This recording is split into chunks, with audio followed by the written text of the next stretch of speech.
Assalamualaikum warahmatullahi wabarakatuh. Kembali lagi di channel Jaro Songha. Pada video kali ini saya akan mengajak Anda semuanya untuk melihat kisah mengenai pernikahan beda negara. Wanita yang berasal dari Kabupaten Pringsewu, Provinsi Lampung, menikah dengan pria Arab. Nah, uniknya lagi, Mbak Dian ini bukan TKW.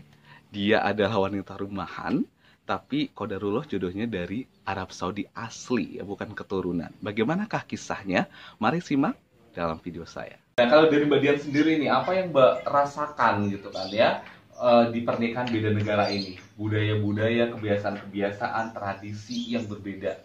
Mungkin ini pengalaman Mbak waktu di Arab. Kan kita basicnya sama-sama Muslim, jadi kayaknya nggak terlalu ini ya, terlalu Signifikan ya. paling ya apa sih, kalau makanan mungkin kalau mereka kan nggak selalu nasi, mereka tuh selalu ada roti, selalu ada. Jadi kalau kita kan kalau nggak makan nasi kayaknya nggak enak, pokoknya belum makan. Iya, baru mereka nyemil. Sehari nasinya sekali juga nggak masalah, yang penting ada roti kayak gitu. Jadi lama-lama aku ikut kayak dia, ikut makannya sandwich, kayak gitu, kayak bikin apa, kebab sendiri kayak gitulah. Di sana kalau orang Arab itu setiap hari makan kurma nggak sih? Enggak setiap hari. Tapi ada selalu di kulkas. Iya. Selalu ada. Maksudnya kalau ada yang segar, ada yang iya. Kalau yang segar musimnya aja. Kismis Makan selalu ada. Iya. Itu paling suka saya. Di kulkas saya selalu kalau Kambaro pasti ada kismis. Jadi kalau di sana kurmanya itu kurma yang seger ya, bukan kayak kurma yang di sini. Ada, tapi beda jenis kurmanya itu. Gitu. Banyak banget jenisnya. Banyak banget ya Mbak ya di sana 20 ya. lebih. 20 jenis kurma. 20 lebih. Gitu, 20 lebih. Iya. Iya. Mulai dari kurma ajwa yang paling terkenal ya. Iya, itu aja Madinah. Iya kan, dari Madinah ya. Oke. Nah, terus perbedaan apa lagi nih Mbak dalam budaya gitu waktu Mbak tinggal di Arab gitu? Kalau di Arab sih itu tadi, mereka lebih suka begadang kalau aku bilang. Begadang? Gimana? Malam-malam jam 3 atau mungkin habis fajar subuh baru mereka tidur. Oh my god, itu fix aku nggak bisa jadi orang Arab gitu ya kalau kayak gitu ya. Ya makanya aku pertama kali di sana itu benar-benar nggak bisa, nggak kuat lah. Suka pusing nggak sih Mbak Iya, kalau awal-awal kayak gitu. Tapi lama-lama mungkin beradaptasi, jadinya aku juga ikut begadang. Jadi jam 3 itu masih ngobrol-ngobrol sama saudara, sama ibu mertua kayak gitu, ikut-ikut. Oh my god, itu Karena tidurnya mereka makan malamnya itu malam banget. jam berapa? Bisa jam 10 itu baru makan. Oh my god, makan malam jam 10. Itu rahasia orang Arab, makanya badannya besar-besar kali ya. Makan malamnya tengah malam ya. Iya. Oke, jadi kalau makan siangnya berarti jam berapa? Jam 3 sore. 2 sampai 3 ya. Iya. Makan paginya jam 9 10. Kayak gitu ya, benar. Sebangunnya lah. Sebangunnya ya. Oke, iya. Nah, terus kalau di sana berarti ini dong. Kalau tidurnya habis subuh berarti sholat subuh dulu baru tidur gitu? Iya. Baru tidur ya. Oh my god, itu Jadi orang nggak kuat banget kan, mata pening, kepala. orang pada nggak ngantuk-ngantuk di sana. Ya makanya saya heran waktu di sana kok mereka bisa kuat gitu. Masih energinya masih full, masih bisa chatting, bisa lari, anak kecil kan lari-lari. Masih bisa. Luar biasa. Nah, Mas Daud bisa diceritakan nggak sih? Emang dari kecil Mas Daud juga begitu, tidurnya selalu tengah malam? Iya. Oh ya? Itu nggak ngaruh di kondisi badan kita jadi kayak loyo-loyo? Enggak. Maksudnya juga waktu kerja juga tidurnya sebentar tapi ya kerja. Iya. Waktu aku di sana kan dia kerja. Berangkatnya padahal jam 8 pagi. Tapi ya tidurnya telat, tapi tetap aja masih fit. Oh ya? Kok bisa ya? Heran bisa ya? Iya. Jadi berangkat jam 8. Iya. Nanti pulang mau maghrib. Mau maghrib. Terus habis itu maghrib udah di dalam rumah beraktivitas sampai malam. Iya. Oh my god, itu kalau orang Indonesia mah kita tinggal rebahan. Rebahan, terus habis itu tinggal tidur, habis isya udah capek ya, tidur. Apalagi kalau seharian aktivitas kan Mbak biasanya baru udah capek loyo-loyo ya. Itu apa rahasia orang Arab itu? Apakah ada minuman stamina khusus gitu? Sampai stamina-nya ini? Ya, biasa. Iya kan? Oh, ada tradisinya seperti itu. Atau karena pengaruh cuaca juga di sana? weather? Cuacanya kan panas banget kalau menurut aku sih. Menurut kamu? Masih panas. Panasan di Indonesia atau di Arab? Di Arab. Panas banget di sana. Panas banget. Oh my God. Gimana ya, Mas? Panasnya, aduh, kayak sampai ke ke kulit lah. Iya, Waktu Mbak nyampe kayaknya sana kita kan, geser ke sini deh, Mbak. ya waktu sampai di sana kan aku pertama kali keluar sih siang-siang itu diajakin kayak ke supermarket gitu. Kan pakai abaya, pakai itu, pakai baju hitam itu. Pakai cadar. Nikob, cadar. Mereka nyebutnya nikob. Nikob. Panas, masih panas banget. Di kulit panas banget, kering. Dan apalagi kalau udah sampai rumah udah panas. Air keran panas. Oh, airnya keran panas? Iya. Panas. Kenapa? Itu nggak bisa dingin? Karena ada pendinginnya, alat pendingin. Cuma karena terlalu panas, itu kan airnya dari tanah sih, di saluran di tanah, jadi tetap aja panas. Oh, itu nggak didinginin gitu, jadi Mbak? Taruh di kayak ember? air mendidih loh, Mas. Kalau aku pertama kali, aduh, mendidih banget buat aku. Beneran, aku nggak bisa. Kok mereka bisa, aku nggak bisa cuci tangan. Mendidih buat aku. Bentar, mereka nggak naruh di ember atau di bak-bak gitu? Enggak, mereka Enggak. langsung pakai shower Langsung gitu. shower. Oh my God, makanya beli ember Oh dong. iya, oh iya Mas. Aku jadi ingat gara-gara aku di sana, aku minta beliin ember. Jadi dibeliin ember yang gede banget, gede. Sampai Mungkin di sini kayak galon yang untuk isi nampung air yang banyak banget tas hajatan kali, Mbak ya. Terus ada ember gara-gara aku datang ke sana, dan itu beli waktu kita udah di sana. Aku bilang aku nggak bisa kayak gini. Aku harus ada ember, didiamin dulu sampai lama ditutup. Ini panas banget buat aku, sampai merah tangan aku. terus kalau kamu biasa aja. Biasa. Emang ya, karena orang Arab udah karena mungkin fisiknya udah cuacanya seperti itu, jadi kayak berpengaruh terhadap fisik mereka, jadi kuat juga kali ya, Mbak ya.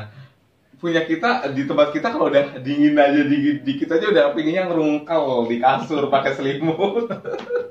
Kalau di sana kalau malam dingin nggak ya cuacanya? Kalau malam musim panas. Kalau malam walaupun habis maghrib masih panas sedikit karena tanahnya udah jalannya masih panas. Oh, dari karena mataharinya udah menutup, jadi belum lama ya. Karena jadi itu kalau mau keluar jalan-jalan baru jam 8, 9 gitu. Oh. Makanya mereka jalan-jalannya malam kan.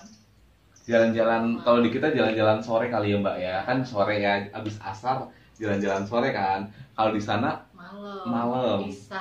Itu rame juga orang-orang jalan-jalan. Rame. Oh. Di sana kayak gitu tradisinya. Kehidupannya malam. Iya. Kehidupannya serba malam ya kalau di sana ya berarti ya. Karena mungkin malam lebih udaranya lebih sejuk mungkin. Iya. Walaupun masih ada panas-panasnya. Iya. Nah, terus kalau dari masakan sendiri nih gitu ya, dari masakan sendiri, Mbak ada yang menurut Mbak sebagai wanita Indonesia yang menikah dengan pria dari Arab asli gitu kan, itu kayak ada makanan-makanan yang ternyata di lidah Mbak itu kayak sensasinya tuh berbeda gitu. Pasti banget kalau waktu pertama ke sana pasti ya, aduh, aku nggak bisa makan ini, aku bilang. Apa itu namanya? Karena ingat nggak? Kan nasi mereka rasanya, kalau kita kan udah terbiasa nasinya hambar kan, Mas, nggak ada rasanya. Kalau di sana kan kayak biryani, kayak gitu, nasi mandi itu kan ada berasa. Jadi aku belum terbiasa, kan aku kan juga belum pernah nyobain sebelumnya, jadi belum terbiasa. Terus makannya cuma ada keju, terus salad kan ibaratnya sayuran yang mentah-mentah gitu kan. Salad buahnya nggak ada?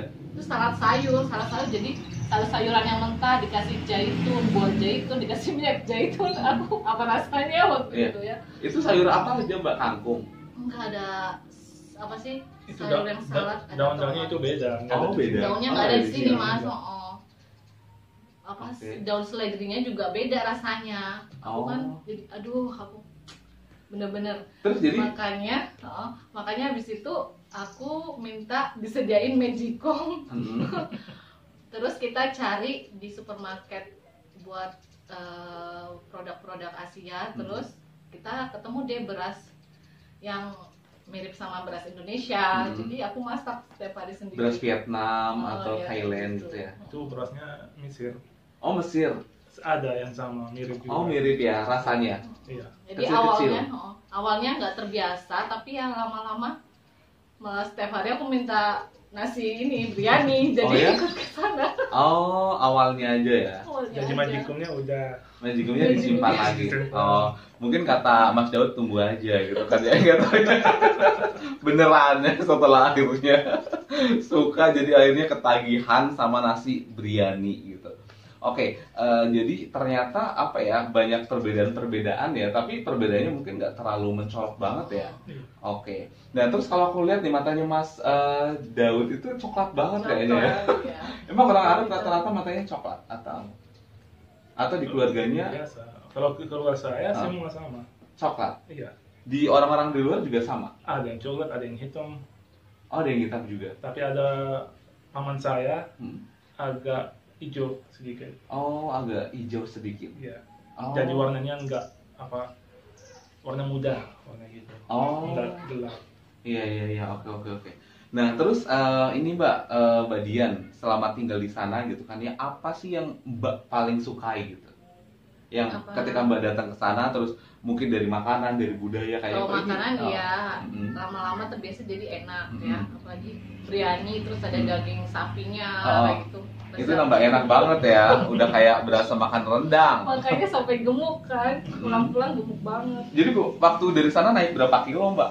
Pokoknya kalau nggak salah sih 10 kilo pulang 10 dari kilo. sana, badan 10 kilo. Karena di sana makan di rumah gitu ya, makan di rumah karena 10 kilo dalam setahun, kalau di sana bertahun-tahun. tinggal dikalikan ya. Oke. Atau mungkin memang wanita di Arab itu pada umumnya emang tinggal di rumah aja gitu. Ya biasanya di rumah. Nggak bekerja ya? Ada yang bekerja Ada yang tapi bekerja, enggak tapi banyak. nggak terlalu banyak. Sedikit ya, bisa dihitung jari. Iya. Iya. Jadi kalau kita ke tempat-tempat umum, rata-rata yang pekerjanya orang laki-laki. Laki-laki. Oh, iya. Makanya di rumah wanita hanya mengurus anak, terus habis itu makan sambil istirahat gitu ya. Oh, oke. Nah, terus kalau dari Mas Daud sendiri, selama tinggal di Indonesia gitu ya, ada nggak sih makanan-makanan yang ketika Mas Daud datang dicicipi itu rasanya kok enak di lidah gitu? Oh, Ada nggak? biasanya ya sate. Sate. Karena aku suka barbecue gitu. Oke. Walaupun ada Bumbu bumbu kacangnya. kacang, agak aneh untuk saya. Karena biasanya aku makan sama roti, bawang bombay, selada, Mm-mm. atau sama nasi. Mm-mm. Tapi ini sama bumbu kacang. Ya coba. Mm-mm. Habis coba ya enak juga. Oh. Terus habis itu ketagihan. Iya. Oke. Terus habis itu selain kalau di Indonesia ada yang makanan ketika dicoba terus rasanya kok beda banget, kok rasanya gini gitu. Ada nggak? Atau banyak? Kalau yang ada itu Yang aneh. makanan yang ada teri, nggak Teri. suka. Oh, Ya, teri. suka Teri. kecil. Oh, itu enak banget apalagi dicampur Iya. dengan Nggak bisa. pepaya, sayur pepaya campur teri. Itu enak banget. Atau sambal teri. Soalnya Enak banget. aku pernah nih ke Arab itu, waktu ke Arab sama dia kan bawa oleh-oleh tuh kayak keripik-keripik gini kan, pisang kok jadi keripik gitu kan, heran sih. Kata mereka. Terus aku bawa kemplang kan dari ikan sih Mas, Heeh. nggak ada yang mau, jadi aku aja yang makan kemplang. Oh. Aneh, Jadi, kok bisa ikan ya. Oh, jadi ya udahlah, oleh-olehnya emang buat aku aja ya, surga gitu ya. Jadi bagi orang Arab itu aneh kemplang. Tapi Oh. kalau keripik pisang dia masih mau. Tapi Oh, kalau enak nggak kata ikan, mereka? Enak. Oh. Terus aku coba buat pisang goreng di sana. Heeh. Kok pisang digoreng, dia bilang. Terus tapi tetap aja cocok, mereka juga suka.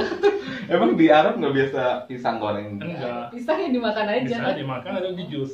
Iya. Oh. Di sini digoreng. Nggak digoreng. Ih, di Mereka Indonesia macam banget, bikin lapang sari, ya kan? Digoreng, direbus langsung. Direbus ada nggak? Enggak ada, Mas.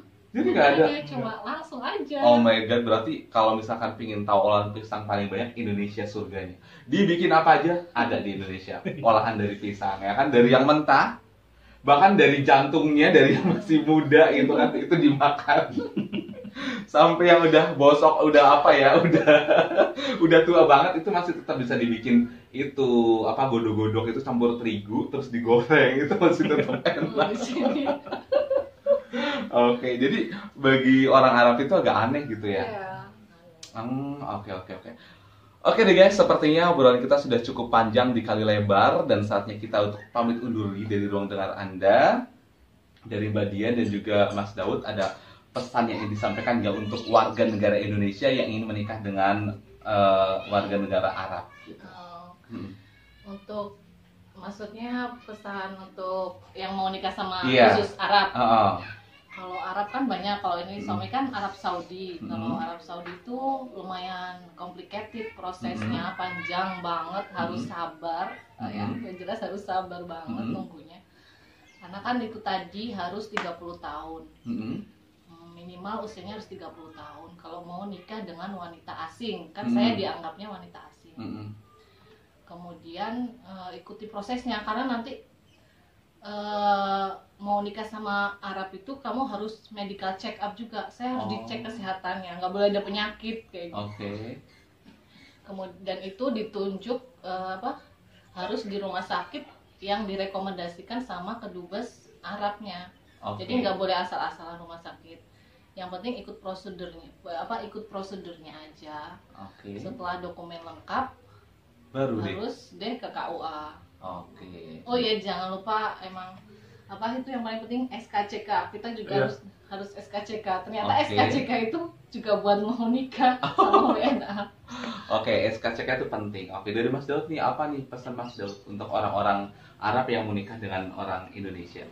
Ya itu sama, harus sabar juga. Harus sabar. Iya, sabar.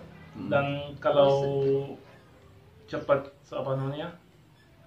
malas, kalau malas atau gitu ya. Karena itu harus di mana-mana. Di mana-mana, betul, harus dari kementerian ini ke kantor ini. Sip. Intinya harus tetap semangat dan sesuai prosedur. Oke deh guys, itu dia kisah mengenai Mbak Dian dan juga Mas Daud ya, pasangan beda negara dari Indonesia dan juga dari Arab Saudi. Ternyata kisahnya cukup menarik untuk kita terus kulik. Buat kalian semuanya yang punya informasi tentang orang-orang dari Indonesia yang menikah dengan orang-orang dari luar negeri, boleh sekali komen di bawah ini. Mudah-mudahan ada kesempatan saya akan wawancara. Sampai jumpa di video-video berikutnya. Jangan lupa subscribe, like, dan komen channel Jarwo Songha. Assalamualaikum warahmatullahi wabarakatuh. Dadah.